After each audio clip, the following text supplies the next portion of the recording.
संग्राम जी को पूछ लीजिए, उनको भी अवसर दीजिए। श्री संग्राम यादव, प्रश्न का जवाब नहीं, हम श्री संग्राम यादव, उनका भी प्रश्न है ना, उनको पूरा पूछने का अधिकार है। बिल्कुल हम पूरा, हाँ तो वो पूछ लें। प्रश्न का श्री संग्राम यादव नहीं है, इसलिए मैं आग्रह कर रहा हूं। श्री संग्राम यादव। माननीय अध्यक्ष जी, हम आपके आभारी है कि आप इतने महत्वपूर्ण प्रश्न पर हमें बोलने का अवसर दिया। माननीय मंत्री जी ने 2007 से लेकर 12 तक, 12 से लेकर 17 तक कितनी सरकारी नियुक्तियां आपने किया, उसका भी विवरण दिया। माननीय, हमारी आपत्ति तो ये थी कि हमने पूछा कि आपके विभाग ने कितने लोगों को पंजीकृत किया है, तो माननीय मंत्री जी ने कहा कि 41,000, 60,825, 41 लाख, हर सुधार ले।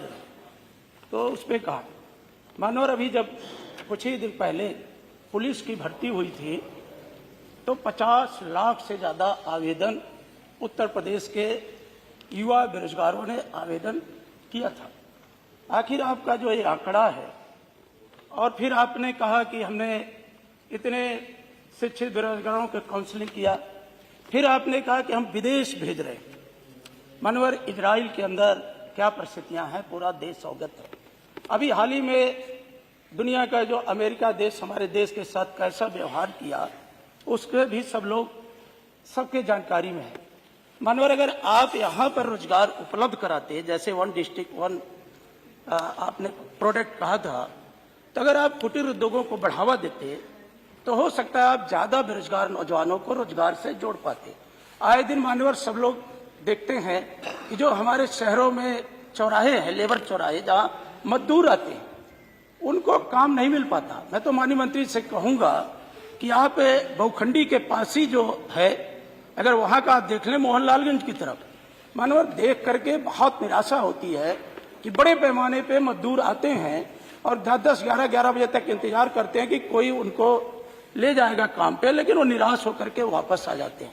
हम इतने बड़े जो सरकार है, ये हम नहीं कहते कि सबकी बेरोजगारी सरकारी नौकरियों से जाएगी, लेकिन लोक कल्याणकारी राज्य जो है माननीय, अपने पढ़े लिखे या जो कुशल लोग हैं उनको रोजगार मुहैया कराए। लोक कल्याणकारी राज्य की स्थापना का उद्देश्य है।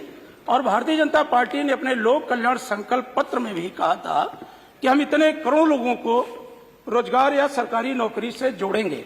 माननीय, जो आपने लोक कल्याण संकल्प पत्र में तय किया था, आप उस लक्ष्य को आधा अधूरा भी नहीं पूरा कर पाए। हम आपसे 7 से 12, 12 से 17, अगर वो हमारे अंदर कुछ कमियां ना होती तो आखिर बदलाव कैसे होता। हम उस आलोचना के लिए नहीं खड़े हैं कि आप उसी बात को रटा रटाया, जितने मंत्रीगण उठते हैं कि आपने 2012 से 17 तक क्या किया, हमने तो इतनी बड़ी तीर मार दिया। अरे आप मार दिए, हम आपका स्वागत करते हैं, लेकिन आज उत्तर प्रदेश का बेरोजगार पढ़ा लिखा, आप तो उसकी उपलब्धि बता रहे हैं कि हम इजराइल भेज रहे हैं। आज कौन अपने माँ बाप को छोड़ करके देश से बाहर जाना चाहता है? आप उसको भी उपलब्धि में जोड़ रहे हैं। एक तरफ आप कहते हैं कि $1 ट्रिलियन इकोनॉमी हम उत्तर प्रदेश की बनाने जा रहे हैं, और दूसरी तरफ आप अपने पढ़े लिखे शिक्षित बेरोजगार युवकों को विदेश जाने के लिए मजबूर कर रहे हैं। तो माननीय, दोनों प्रश्नों में विरोधाभास है। मेरा माननीय मुख्यमंत्री जी भी बैठे हैं, माननीय श्रम मंत्री जी से मेरा अनुरोध है, प्रश्न लगाने का केवल मकसद यही था कि आज बड़े पैमाने पर उत्तर प्रदेश में बेरोजगारी है और नियुक्तियों में आप बहुत से cases high court, supreme court तक पेंडिंग है।